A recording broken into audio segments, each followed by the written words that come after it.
Hello student, Pratyush classes में आप सभी का स्वागत है। स्टूडेंट्स, आज हम लोग एक नए चैप्टर का शुरुआत कर रहे हैं, जिस चैप्टर का नाम है सोर्स ऑफ एनर्जी। जैसा कि चैप्टर का नाम है, हम लोग देखने वाले हैं different type of source of energy, जहां से हम लोग को एनर्जी मिलता है।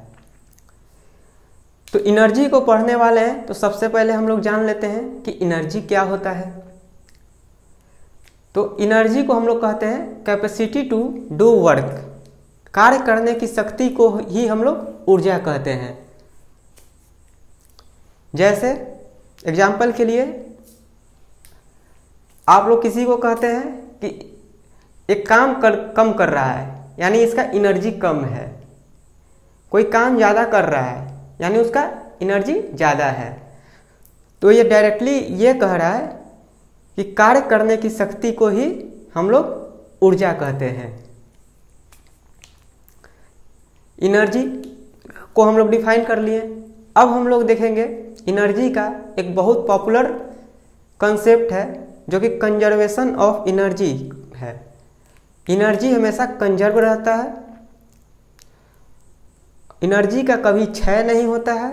इसका कहने का मतलब है energy neither created nor can be destroyed, it only can be transferred from one form of energy to another form of energy. Energy को ना तो हम बना सकते हैं, ना उसको हम खत्म कर सकते हैं। एनर्जी को बस हम लोग क्या कर सकते हैं कि एक फॉर्म से दूसरे फॉर्म में हम लोग ट्रांसफर कर सकते हैं।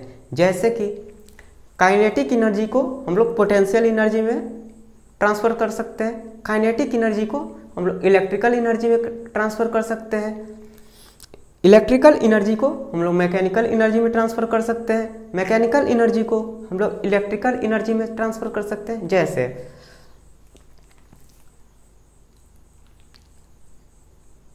पंखा घूमता है, पंखा घूम रहा है, यानी वो मैकेनिकल एनर्जी है, पर उसे घुमा कौन रहा है? इलेक्ट्रिसिटी। यानी इलेक्ट्रिकल एनर्जी चेंज हुआ किस में? मैकेनिकल एनर्जी में।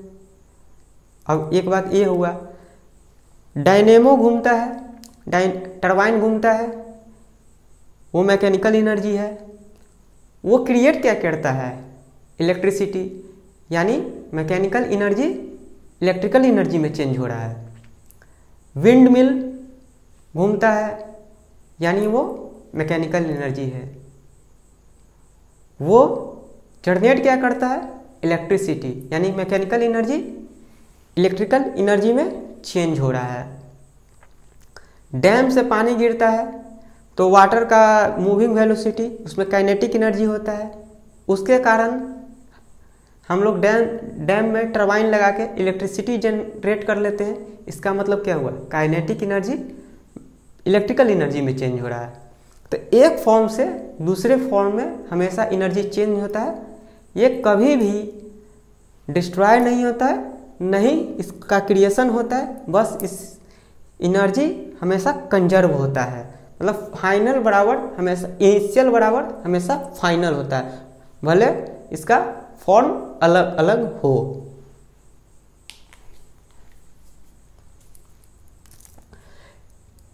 कंजर्वेशन ऑफ एनर्जी हम लोग देख लिए, एक बार पढ़ देते हैं। Energy is neither created nor can be destroyed, it only can be transfer from one form of energy to another form. Example, kinetic energy into electrical energy. अब हम लोग एनर्जी के सोर्स के बारे में पढ़ रहे हैं,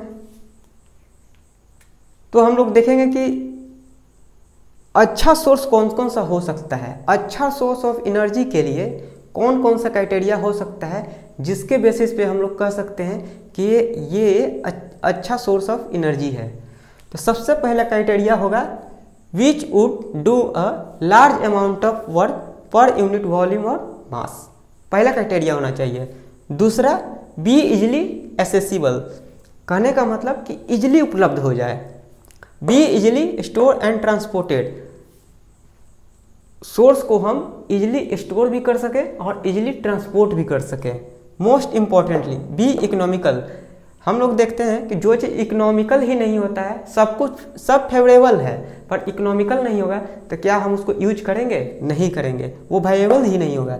तो मोस्ट इम्पॉर्टेंटली बी इकोनॉमिकल। हम लोग गुड सोर्स ऑफ एनर्जी का बात किए।